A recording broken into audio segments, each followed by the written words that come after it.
Hello investors and traders, and welcome to the weekly market report with the market guys. I'm AJ Monty.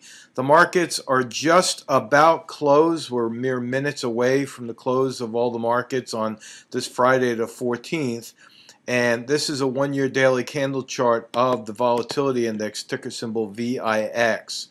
As you can see, I've left my lines on the chart from last week, where last Friday I made a forecast saying that the volatility index would most likely drop.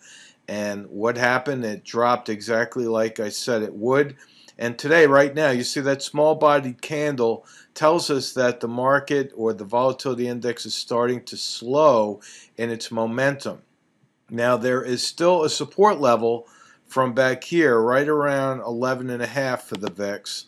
So what I think we can see for next week is I think we'll still see a continued drop in the VIX to test that support.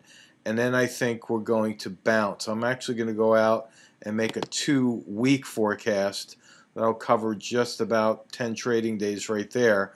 And one of the reasons I think the VIX will continue to drop early next week is because this blue line is the %K on the stochastics, and you could see that it's still moving lower, telling us that for the VIX, again, the momentum is still heading lower. Once that blue line starts turning higher, you'll start to see the pivot point form on the VIX, and again, because it's inversely related, that would be bearish for the S&P. So let's take a look at the spiders now. It's ticker symbol SPY. As I do each and every week, I left my lines on the chart right there.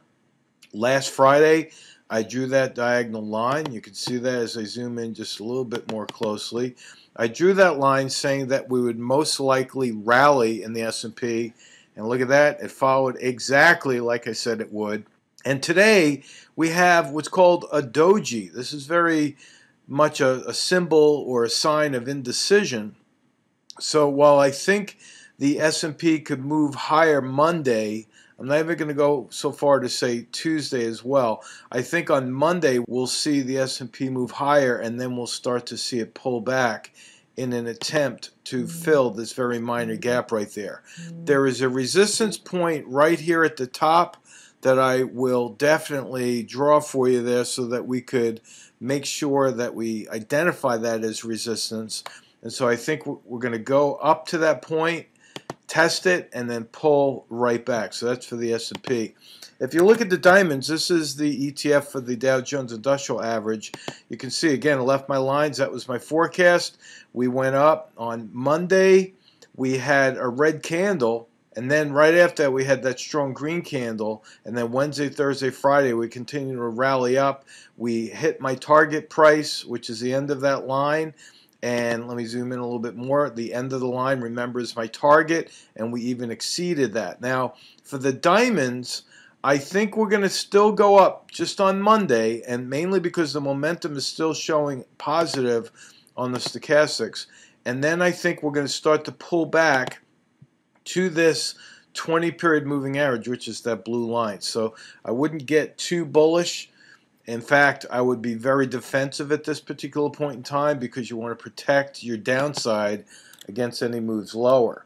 Now, if we look at the Qs, which is more or less the tech sector, again, you can see my forecast line from last week. Perfect forecast, exactly. It moved up just like I said it would, although we gapped up a little bit here on Thursday.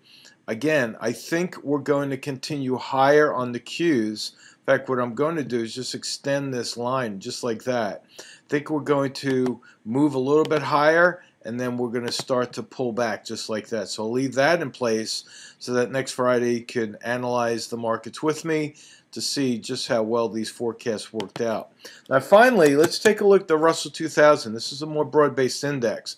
I said the Russell would move higher. It did. It came within pennies of my target price right there. And the Russell 2000 came very close to showing a bullish engulfing pattern right here. If we had opened up just a little bit lower today, that would have been a perfect bullish engulfing pattern. The momentum on the Russell 2000 is still showing that it's increasing to the upside. I'm going to erase this line.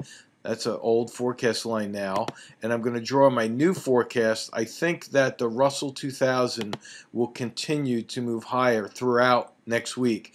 Remember, last week I said the Russell 2000 doesn't always follow the other indices. In fact, it's a more broad-based index, while the Dow is just monitoring 30 stocks, S&P more or less 500 stocks, and the Qs, again, representing the tech sector. So they don't always move in sync.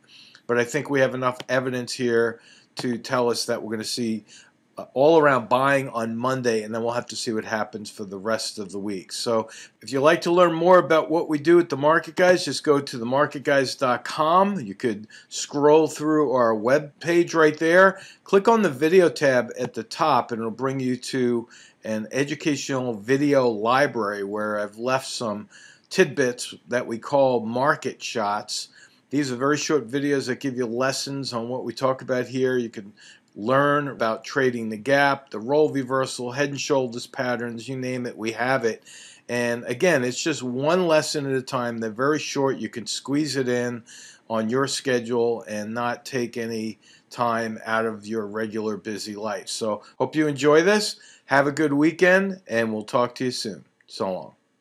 This video segment is a small part of what the Market Guys offer through their educational products and services.